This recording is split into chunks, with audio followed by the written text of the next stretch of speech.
Seja bem-vinda, seja bem-vindo ao Mundo Quant.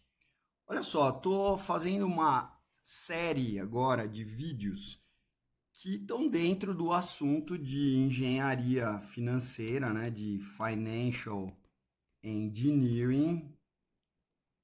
E você sabe que uma das coisas dentro de engenharia financeira que a gente vive tratando aí é o assunto de derivativos. E quando já dei uma outra aula aí, eu expliquei que quando você faz um curso de derivativos, você tem que ter três objetivos em mente. Qual que é o primeiro? Entender os produtos, como que eles funcionam, para que eles servem, qual é a vantagem de cada um deles em relação aos outros, qual é a desvantagem, né, como é que você vai usar na prática. Então você tem que ter os conceitos e você tem que saber aplicar aquilo na prática para gerar resultado. Então a primeira coisa é você conseguir entender como é que os produtos funcionam. E para isso tem uma lista lá inteira, né? Procura aí no canal que você vai encontrar uma série de vídeos, cada vez eu estou colocando mais vídeos, explicando sobre, né, os conceitos de mercados derivativos e instrumentos derivativos. Então lá você vai entender todos esses produtos. Aí a gente está falando de quê? De produtos a termo, né, os forwards, estamos falando dos futuros, estamos falando de swaps, estamos falando de opções exóticas, vanilla e outros derivativos aí. Então, basicamente, você tem que entender como que esses produtos funcionam e depois tem que fazer o quê? E estou falando os objetivos que você tem que ter quando você faz um curso, quando você estuda derivativos. Então, primeira coisa, você tem que entender o uso, a mecânica dos produtos. Depois você tem que fazer duas coisas, que é precificar, encontrar o preço, né? A gente fala precificar vem de pricing, né? Mas em português o nome correto seria fazer o apressamento, né? Apressar os produtos, mas ninguém fala assim na prática, a gente fala precificar os produtos. E depois é fazer a gestão de risco. E basicamente aqui nós estamos falando da replicação, que é a história. Procura no canal aí, você vai ver outros vídeos, que é a história da salada de fruta, certo? Então, como é que eu vendo uma salada de fruta para alguém, que é o meu cliente, e como é que eu monto a receita dessa salada de fruta, que inclusive é uma receita que vai variando ao longo do tempo, né? Muitas vezes ela é uma receita dinâmica. Então, como é que eu monto essa receita para garantir que lá no final eu vou poder ter exatamente a salada de fruta que eu vou entregar para o cliente? Então, essas duas coisas estão muito juntas, né? Eu falo que elas são os dois lados de uma mesma moeda. Não tem como precificar se você não sabe encontrar quem que não sabe fazer a gestão de risco daquele produto. Se você não sabe quem são os ingredientes, né? Quem é a carteira que replica aquele produto. Então, é sobre isso que a gente está falando aqui, vai falar, já falou em alguns vídeos e vai falar em vários outros vídeos. Então, esses são os três objetivos. E aí eu estou fazendo vários vídeos que tem esse assunto, né? Que explicam instrumentos e mercados derivativos, e vou fazer outros vídeos com essa parte aqui, que é uma parte onde você tem uma modelagem matemática mais pesada.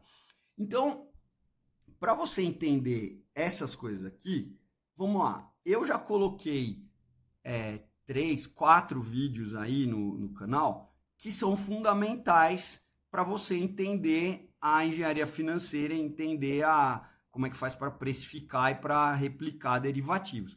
Então você tem que saber o quê? O que é uma estratégia de trading. Então você tem que conhecer isso aqui. Então você tem que saber o que é uma estratégia de trading.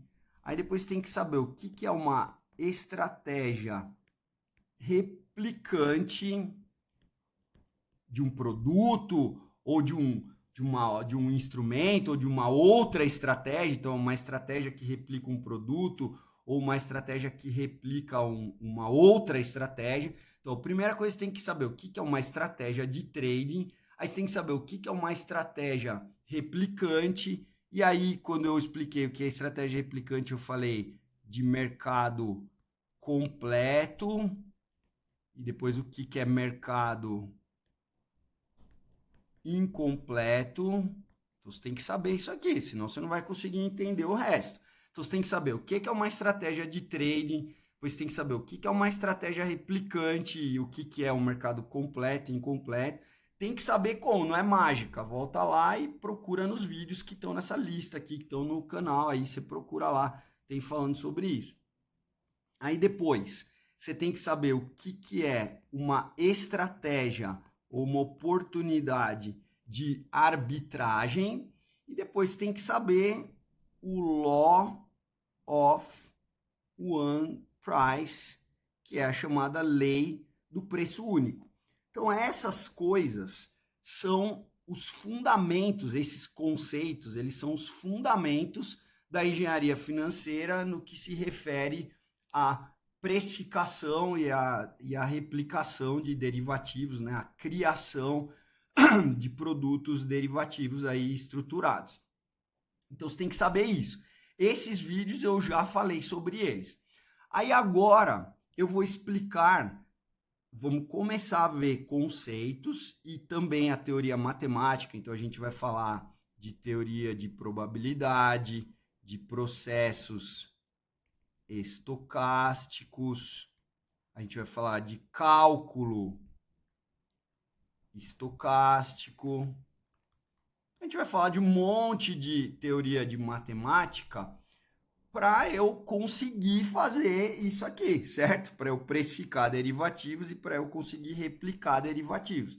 Então não é né, isso aqui, como você talvez saiba, é o chamado rocket science das finanças, né? É a ciência de foguetes dentro de finanças, é essa parte de derivativos que a gente está falando. Então eu vou te dar toda essa base, explicar tudo que você precisa saber para você conseguir estruturar derivativos, precificar derivativos, né? Derivativos desde os simples até os complexos, e desde os modelos mais básicos aí, estamos falando do Black-Scholes, mundo totalmente ideal, até situações onde a gente tem custo de transação, hedging discreto, volatilidade estocástica, volatilidade incerta. A gente vai falar de tudo isso aqui com calma, vídeo a vídeo, para você dominar e entender tudo isso.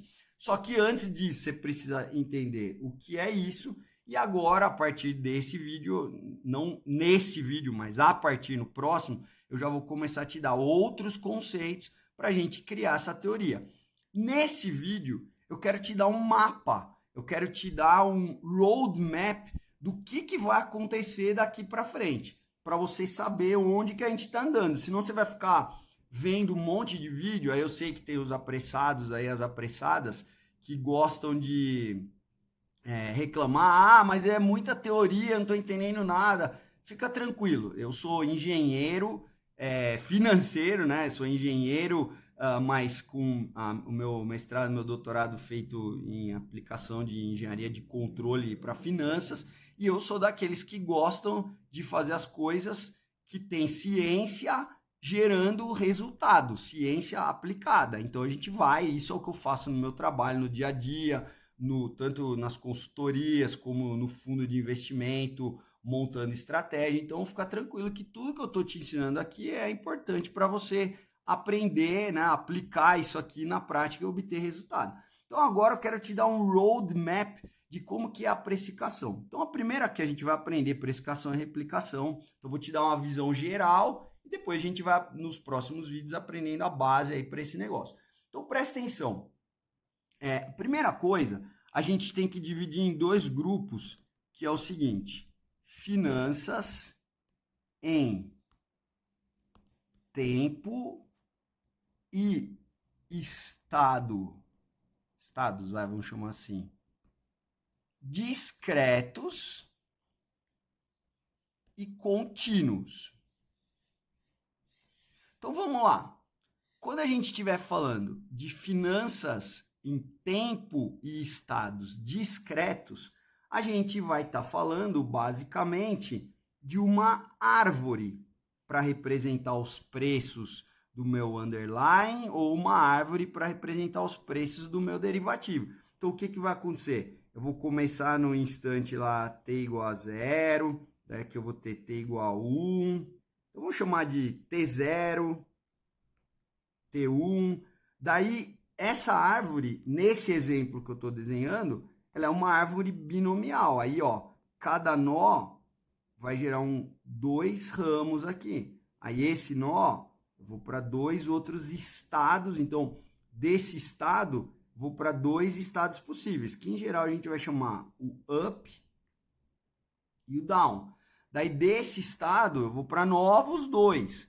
Outro que é o up, outro que é o down, a partir desse up aqui. E esse down vai ter um up e vai ter um down.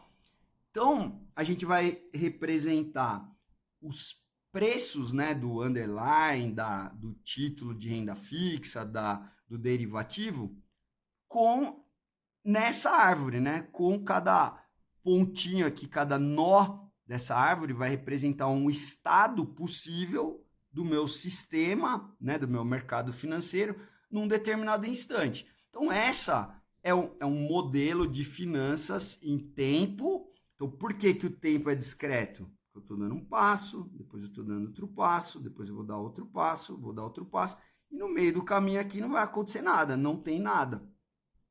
Então, o que é uma coisa discreta?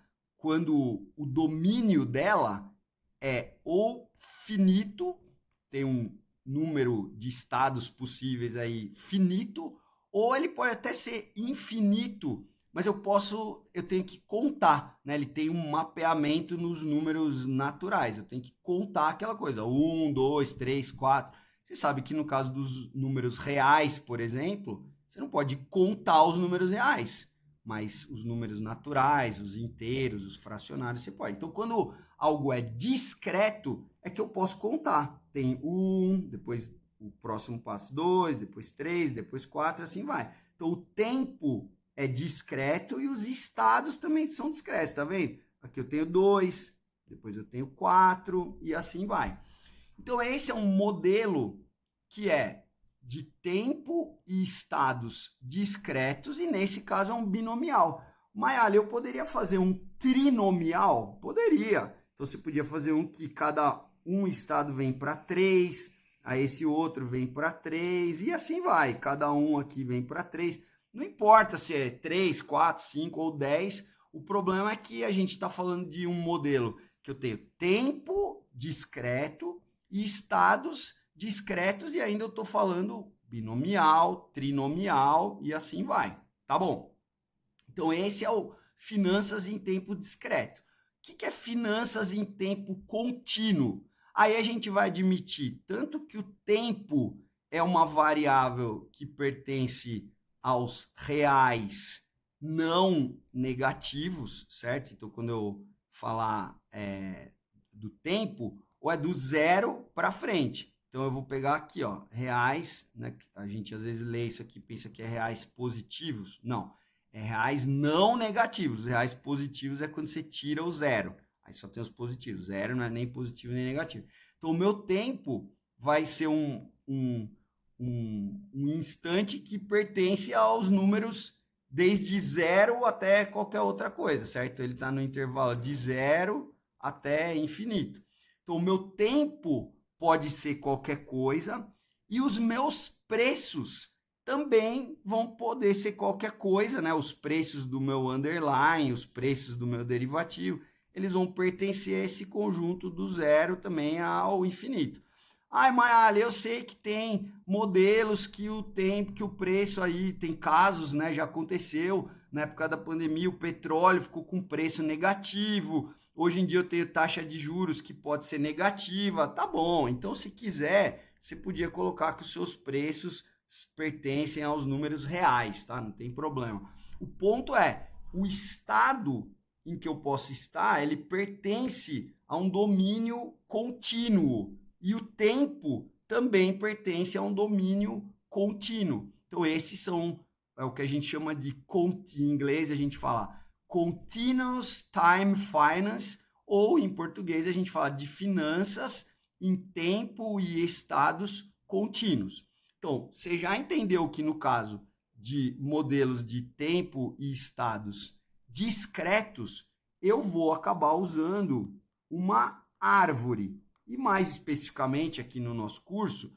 a gente vai estudar com calma o modelo da árvore binomial. Não vou estudar o da trinomial e aí na hora eu explico para você o porquê que eu não vou estudar. Quando a gente fala do modelo binomial, eu vou falar porquê que a gente vai focar no modelo binomial e não no trinomial. Mas o fato é, quando é tempo discreto, tempo e estado discreto, a gente vai acabar usando uma árvore. Quando a gente estiver falando de tempo e estado contínuo, a gente não vai usar uma árvore para descrever os preços, a gente vai usar o que a gente chama de equações diferenciais estocásticas. Então, a gente vai descrever a evolução dos preços da ação, né, do underlying, da taxa de juros, do título de renda fixa, do derivativo. A gente vai ter equações diferenciais estocásticas para representar essas coisas. E por isso que você vai ter aula aqui comigo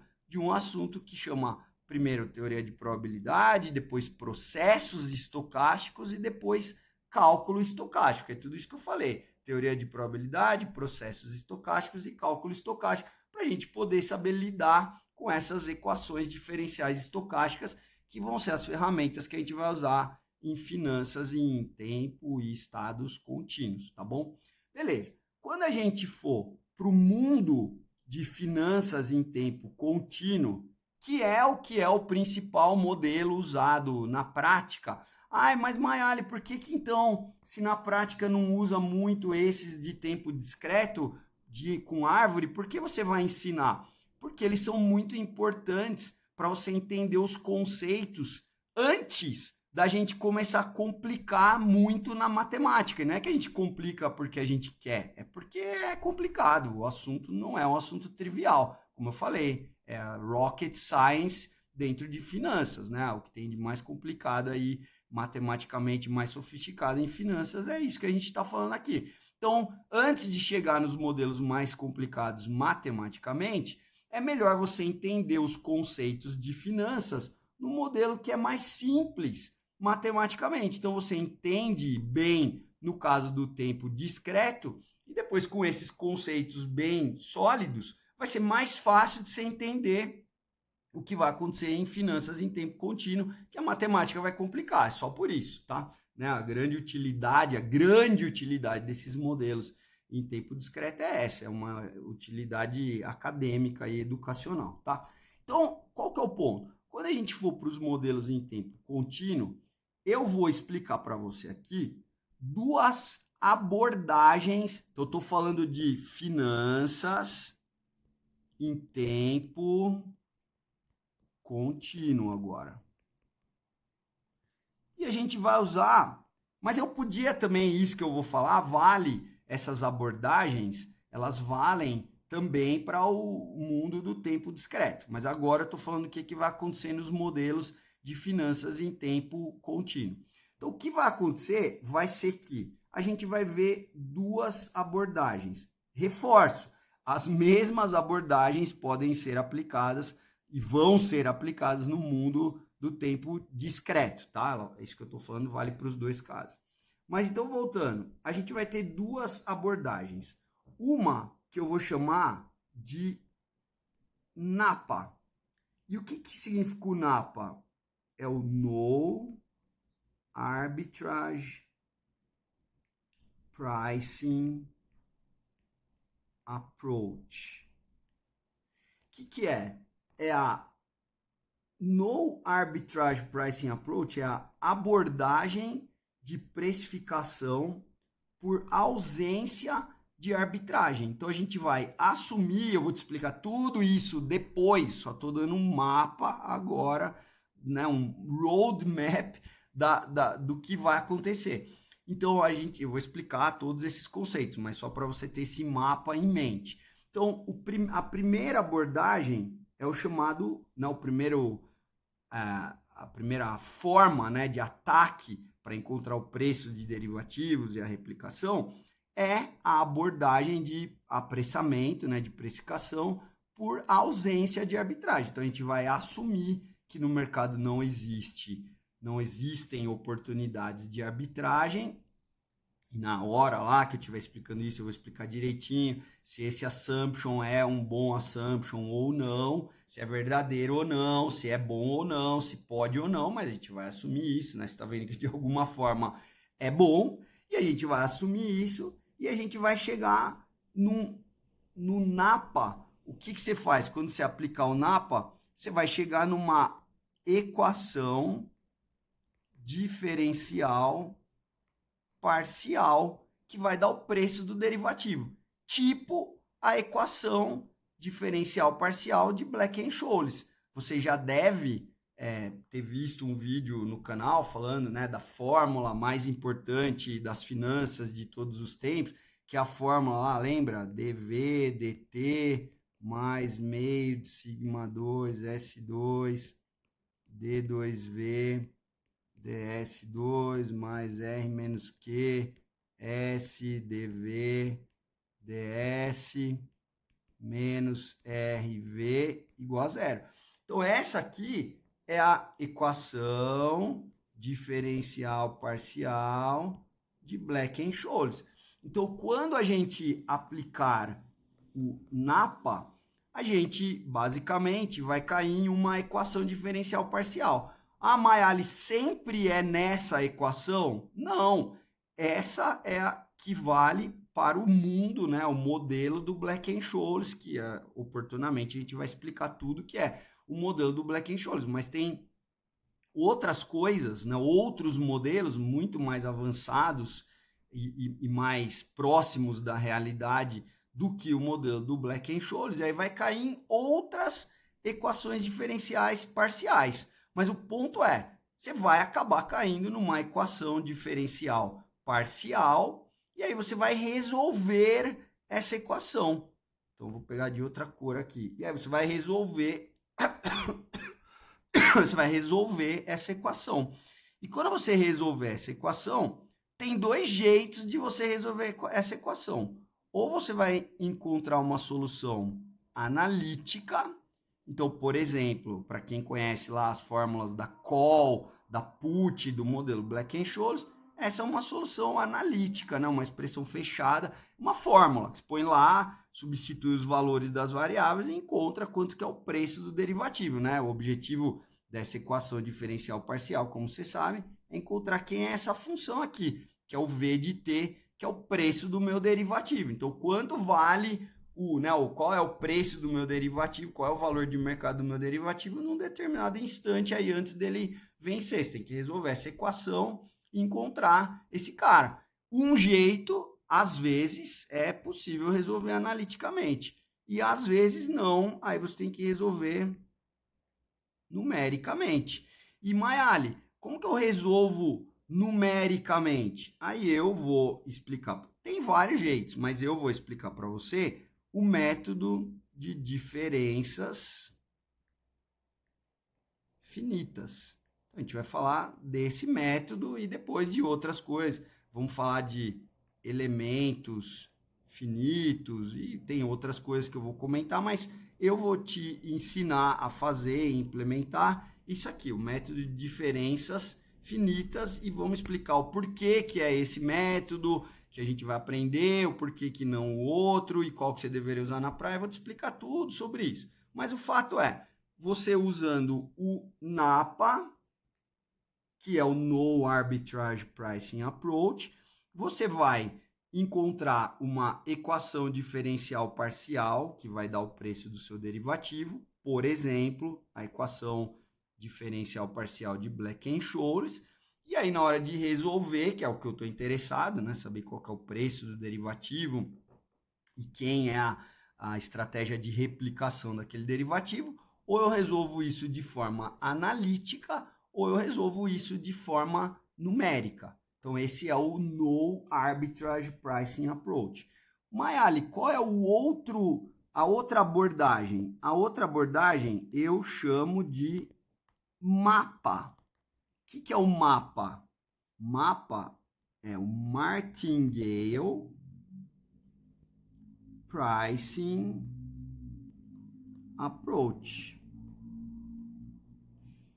E aí, você já entende que você tem que saber, por exemplo, o que é um martingale. Da mesma forma como que você tem que saber o que é arbitragem, né? Para começar, se não dá nem para conversar. Então, você tem que saber o que é. Vou apagar isso aqui que está ocupando espaço. Então, você tem que saber o que é um martingale. Então, quando a gente estudar processos estocásticos, eu vou explicar para você o que é um processo de martingale. E para você entender o que é um processo de martingale, você tem que entender de teoria de probabilidade, de medida de probabilidade. Então, por isso tem que saber de teoria de probabilidade avançada. Eu vou explicar tudo isso para você em outros vídeos. Mas o fato é, existe essa abordagem, é o mapa. Então, eu sempre falo das duas abordagens que a gente vai usar. O NAPA, que é o No Arbitrage Pricing Approach, ou elas são alternativas, o MAPA, Martingale Pricing Approach. E aí, o que acontece nesse Martingale Pricing Approach? Eu vou te explicar tudo isso, tá bom? Fica calmo, mas eu só estou dando um overview aqui, estou dando um roadmap, estou dando um mapa, que não é esse mapa aqui, eu estou dando um mapa do que existe, que são dois grandes, né? No caso do que a gente vai aplicar aqui para finança em tempo contínuo, são duas grandes abordagens, dois grandes métodos. O No Arbitrage Pricing Approach, o NAPA, ou o MAPA. E quando eu aplicar o MAPA, o Martingale Pricing Approach, eu vou falar para você, a gente vai demonstrar que o preço do meu derivativo no instante de tempo t, ele vai ser calculado como o valor esperado do meu payoff trazido a valor presente. Então, vamos fingir que a gente está usando taxa de juros continuamente capitalizada. Então, você já sabe que para trazer o valor presente eu vou dividir por esse cara. Então, esse meu payoff, no caso mais simples, vamos colocar que ele é uma função que depende só de S de T, né? Vamos pegar o caso simplificado aqui. E eu vou calcular esse valor esperado de acordo, é um valor esperado condicional. Então, ele é o valor esperado que, primeiro, ele é calculado dadas as informações que eu tenho no instante t, e eu vou usar uma medida de probabilidade especial aqui, chamada medida, ela tem um nome, EMM, chamada Equivalent Martingale Measure. Então, você tem que saber o que é uma medida de probabilidade, você tem que saber o que é uma medida equivalente, e você tem que saber o que é um martingale. Então, é uma medida equivalente de martingale, que em alguns casos, dependendo do caso, aí eu vou te explicar, essa medida é chamada também de medida de probabilidade neutra a risco, mas não é sempre que essa medida de probabilidade é chamada de medida de probabilidade neutra a risco. O nome genérico dela é Equivalent Martingale Measure, EMM. E eu vou te explicar tudo isso. Então, nessa abordagem que eu vou usar o Martingale Pricing Approach, a gente vai falar que o preço do meu derivativo ele é calculado como sendo um valor esperado do payoff trazido lá valor presente. Então, vou ter que calcular o valor esperado dessa variável aleatória aqui. E esse valor esperado vai ser calculado, ele é condicional às informações que eu tenho no instante t, e ele é calculado com uma medida de probabilidade especial, chamada de Equivalent Martingale Measure. E aí você vai falar, Mayali, e como é que eu calculo esse valor esperado? Da mesma maneira que antes, tem duas formas. Ou você vai calcular de forma analítica, e aí o que é calcular de forma analítica? Você tem que calcular uma integral lá, sabe? Integral de menos infinito a mais infinito, da função do payoff, vezes uma densidade de probabilidade, vezes dx, enfim, a gente vai falar sobre tudo isso, mas basicamente você vai ter que calcular uma integral para encontrar o preço do derivativo, que é o que você quer, o V de t. Sempre dá para fazer isso? Não, não sempre dá para fazer. Às vezes dá, às vezes não é possível calcular essa integral. E quando não é possível calcular essa integral, a gente vai calcular de forma numérica. E quando a gente for calcular de forma numérica, a gente vai usar simulação de Monte Carlo. E aí a gente vai falar de vários métodos da simulação de Monte Carlo. Então, como que eu calculo, né, como é que eu estimo, né, numericamente esse valor esperado? A gente vai usar métodos, né, de simulação de Monte Carlo. E aí eu vou te explicar como faz isso, e aí você começa a perceber por que é importante saber usar o Python, saber lidar com programação. Porque na hora que eu vou resolver numericamente, tanto no NAPA, que eu vou ter que resolver equações diferenciais, né, de forma numérica, ou quando eu vou usar o método de simulação de Monte Carlo para resolver, né, estimar esse valor esperado, eu tenho que implementar isso numa ferramenta computacional. E aí você não vai fazer na mão, você vai precisar programar isso, né, com uma certa linguagem. E aí eu vou explicando para você aqui, a gente vai fazendo as coisas no Python, então você vai aproveitando e vai aprendendo o Python conforme a gente for fazer isso. Então, ou a gente vai fazer né, resolver no mapa aquele valor esperado de maneira analítica ou de maneira numérica, usando simulação de Monte Carlo. E aí, dentro da simulação de Monte Carlo, tem vários tipos lá, como eu gero os números, se a gente está falando de números pseudo-aleatórios ou quase aleatório, a gente vai falar de todas essas coisas aqui, certo? Para eu poder estimar o negócio. Então, basicamente é isso. Então, o que a gente vai fazer? Aí algumas perguntas. Mas, Ali, tá bom, são 2 métodos. Eu preciso saber os 2? Então, deixa eu me permita fazer uma analogia aqui com você.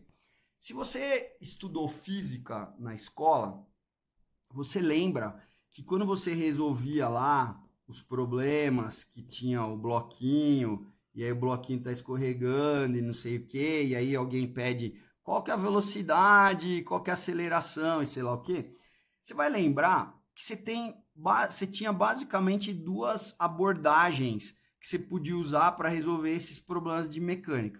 Ou você usava leis do movimento, né, as leis de Newton. Basicamente, você usar a segunda e a terceira lei de Newton, resultante, massa, aceleração e o princípio da ação e reação. Então, você usava as leis de Newton e aí você acabava encontrando a aceleração, depois você achava a velocidade, depois você achava a posição do cara, né? Se fosse vetorial, vamos escrever assim. Ou você usa teoremas de trabalho e energia.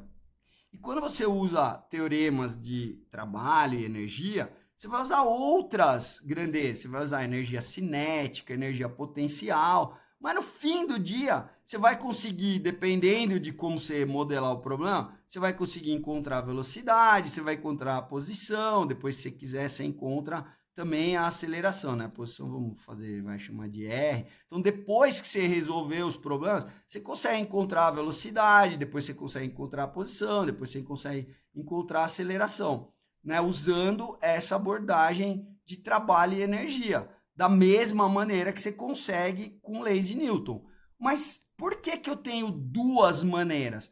Porque dependendo do problema, é melhor vir por esse caminho e dependendo do problema, dependendo do que está sendo pedido, dependendo do que está sendo dado, é melhor vir por esse caminho. Então essas coisas são redundantes, como existem outras, né? Para quem estudou isso aqui, existe a mecânica de Lagrange, ou mecânica de Hamilton, né? Mecânica hamiltoniana, Lagrange. Então, ou seja, existem outras formas que no fim do dia tudo tá ligado, essas coisas são ligadas, né? Então, para eu chegar nos teoremas de trabalho e energia, eu preciso sair das leis de Newton. Tá, Mário, o que isso tem a ver comigo? Tudo a ver. Nós sempre vamos começar, e você vai ver isso nas deduções, nós vamos começar pelo NAPA, né? Você sempre vai pensar você está no mercado que não tem arbitragem. Só que a hora que você começar a desenvolver a sua teoria, dependendo do caminho para onde você vai parar aqui, e dependendo do caminho que você vai parar aqui, que depois você vai parar aqui. Então, qual que é o ponto, né? Às vezes, é mais dependendo do que eu tenho e de como eu quero achar, eu prefiro, na hora que eu estou desenvolvendo, vir para cá, e depois, na hora que eu estou desenvolvendo, eu venho para cá. Ô, Maeli, mas eu já não posso decorar que vai ser sempre assim e que vai ser sempre assim? Você pode decorar para aquilo que já existe. Só que aí não faz muito sentido você aprender isso, né? Você quer aprender isso para entender o porquê das coisas e para você aplicar para produtos novos, fazendo, inclusive, colocando novos elementos, né? Fazendo adaptações desse modelo para torná-los mais próximos da realidade. Então, não adianta pegar uma fórmula pronta, porque se for para pegar a fórmula pronta, já pega direto a do Black & Scholes.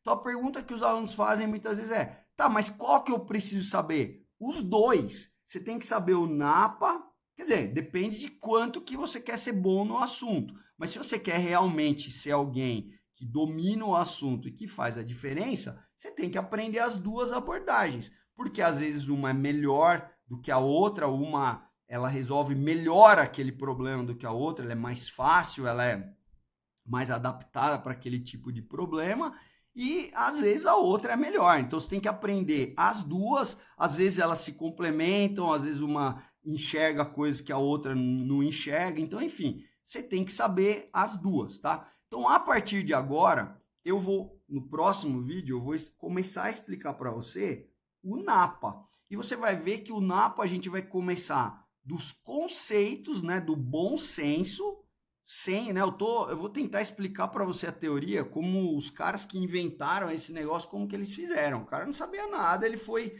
criando conceitos que são logicamente sólidos, que ficam de pé, que funcionam, até que foi desenvolvida toda a teoria. Então, na próxima aula aqui, a gente vai começar a falar do NAPA, do No Arbitrage Pricing Approach. E a gente vai começar desde o conceito até a gente entender, poxa, agora se eu quiser transformar isso em um modelo, né, que é conceitual para um modelo matemático, eu preciso de ferramentas. E aí a gente vai parar e aprender um pouco de teoria de probabilidade, cálculo estocástico, para poder colocar aqui dentro do NAPA e chegar tanto nessa equação como nessa outra do cálculo do valor esperado aqui, beleza? Então, deixe seus comentários aí, se você tem dúvida, põe aí suas perguntas, seus comentários, se está gostando, se não está gostando, e aí espero ver você no próximo vídeo. Um abraço e até lá!